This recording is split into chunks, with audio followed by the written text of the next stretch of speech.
Assalamualaikum warahmatullahi wabarakatuh.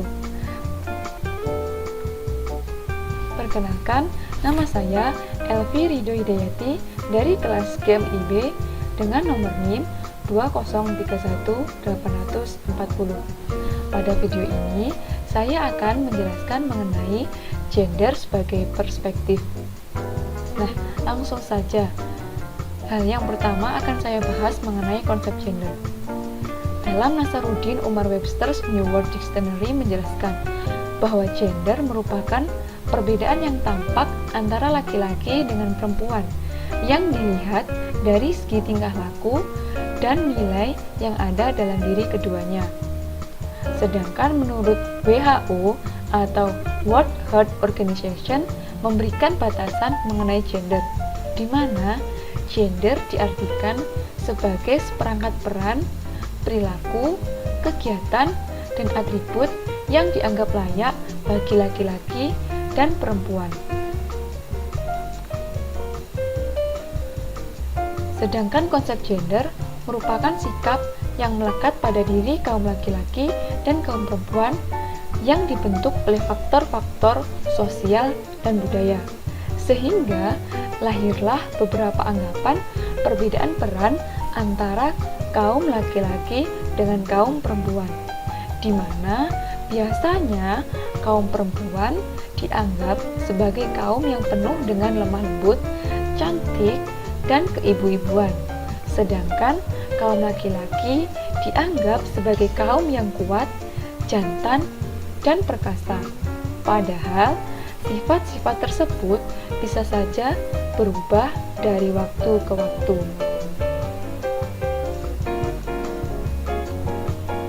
Untuk memahami konsep gender, kita harus benar-benar mengerti apa itu perbedaan gender dengan kata seks atau jenis kelamin. Jadi, gender merupakan perbedaan yang bukan biologis dan bukan merupakan kodrat Tuhan yang Maha Esa, tetapi gender diciptakan oleh laki-laki dan perempuan melalui proses sosial budaya yang panjang dan diakui oleh lingkungan masyarakat sekitar. Sedangkan seks yaitu jenis kelamin biologis yang dimiliki oleh seseorang sejak ia lahir, yakni baik laki-laki maupun perempuan berdasarkan alat kelamin yang dimiliki oleh keduanya. Nah, dari beberapa pemaparan di atas dapat kita simpulkan bahwa gender berbeda dengan seks, meskipun keduanya sama-sama membahas antara laki-laki dan perempuan. Jadi gender merupakan pembedaan tugas antara laki-laki dengan perempuan yang sudah berkembang di masyarakat. Sedangkan seks merupakan pembedaan jenis kelamin antara laki-laki dengan perempuan berdasarkan ciri-ciri biologis yang dimiliki keduanya. Yang kedua, saya akan membahas mengenai ketidakadilan gender. Ketidakadilan gender merupakan bentuk perbedaan perlakuan antara kaum laki-laki dengan kaum perempuan, seperti pembedaan perlakuan pilih kasih yang akan mengakibatkan terjadinya pelanggaran atas hak asasi manusia. Misalnya, yang terjadi di beberapa tempat, terutama di beberapa negara miskin. Jika suatu keluarga tidak memiliki kesanggupan ekonomi yang cukup, yang pertama pasti dikorbankan untuk urusan pendidikan pastinya anak perempuan. Nah, ketidakadilan gender ini berimbas pada perlakuan yang tidak adil pada perempuan. Hal ini dapat terjadi karena adanya persepsi atau anggapan bahwa perempuan jika ia sudah dewasa, tugasnya hanya untuk mengurus anak dan suaminya, sedangkan laki-laki tugasnya untuk mencari nafkah dan akan menjadi tulang punggung untuk keluarganya kelak. Contoh lainnya di beberapa tempat kerja, di mana di beberapa tempat kerja masih banyak yang menempatkan kedudukan perempuan sebagai sekedar pelengkap saja atau pendukung dari kedudukan laki-laki. Nah, hal ini dapat terjadi karena juga tak lepas dari adanya persepsi terhadap perempuan, di mana perempuan diasumsikan memiliki karakter yang lemah, sentimental, dan emosional. Sedangkan laki-laki diasumsikan memiliki karakter yang tegas, kuat, dan rasional. Akibatnya, perempuan tidak memiliki kesempatan yang sama yang didasarkan pada kapabilitas atau kemampuan. Nah, selain beberapa contoh tadi, ketidakadilan gender di Indonesia dapat terjadi yang pertama di bidang pertanian, di mana biasanya laki-laki dan perempuan bekerja dalam satu bidang dan dalam waktu yang sama. Namun, gaji yang diterima oleh perempuan akan lebih sedikit dibanding dengan gaji yang diterima oleh laki-laki. Yang kedua, di bidang pariwisata. Misalnya, wanita-wanita di Pulau Komodo, di mana banyak wanita-wanita di Pulau Komodo masih memiliki pekerjaan menjadi penjaga warung, sedangkan laki-laki di sana sudah memiliki pekerjaan yang layak dan mendapatkan gaji yang banyak. Yang ketiga, dalam karya sastra, misalnya dalam cerita dalam teks Satwa Itung Kuning, di mana dalam teks tersebut terdapat cuplikan dialog yang berbunyi ketika istrinya sedang hamil dan seorang suaminya tukang sabung ayam ingin berangkat untuk menyabungkan ayamnya. Ia berpesan kepada istrinya, jika kelak anaknya lahir laki-laki, maka ia harus merawat dengan sepenuh hati. Namun, jika kelak anaknya yang lahir perempuan, dia tidak boleh merawatnya dengan sepenuh hati dan harus membiarkan saja.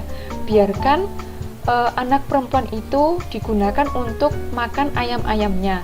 Nah, dari cuplikan cerita ini dapat kita simpulkan bahwa antara laki-laki dan perempuan memiliki kedudukan yang tidak sama, di mana perempuan dianggap memiliki kedudukan yang rendah daripada laki-laki.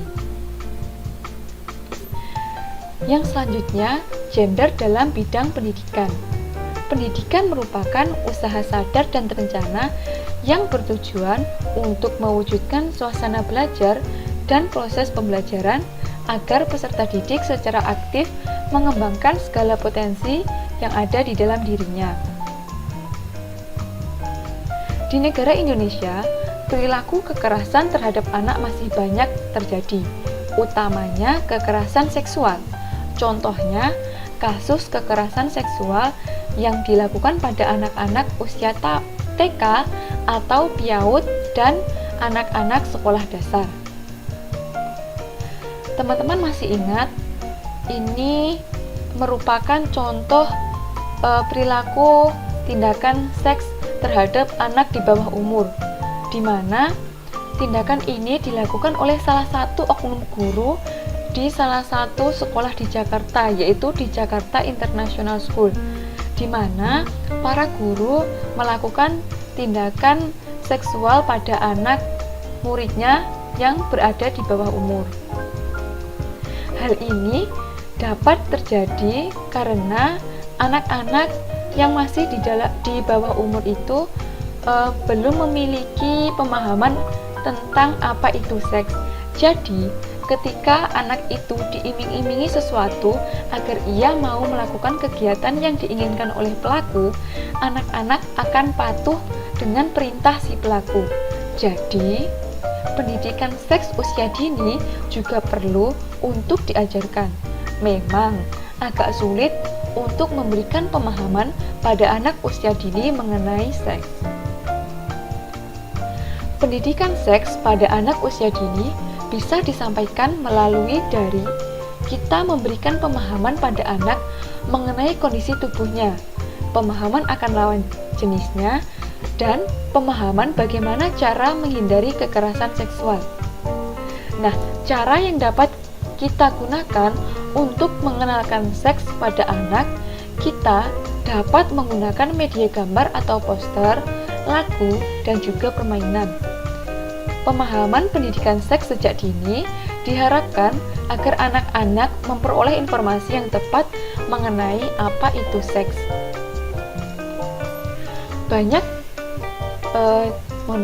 Jadi kesimpulan dari beberapa topik pembahasan yang telah saya sampaikan tadi, di mana pada saat ini masih banyak pemahaman yang berkembang di masyarakat yang masih membeda-bedakan antara jenis kelamin laki-laki dan jenis kelamin perempuan. Selain itu, pemahaman seks sejak dini itu sangat perlu karena di Indonesia pada saat ini masih banyak kasus pelanggaran seksual yang dilakukan oleh orang-orang dewasa pada anak-anak yang masih di bawah umur. Mereka mengiming-imingi anak kecil agar mau mengikuti apa yang ia inginkan, dan tentunya anak kecil tersebut akan bersedia melakukan apapun sesuai keinginannya karena mereka masih sangat polos dan mudah untuk dibohongi. Mereka juga tidak pernah tahu apa akibat dari perbuatan yang akan mereka lakukan. Nah, kiranya cukup sekian sedikit penjelasan dari saya, semoga bermanfaat. Akhiron, wassalamualaikum warahmatullahi wabarakatuh.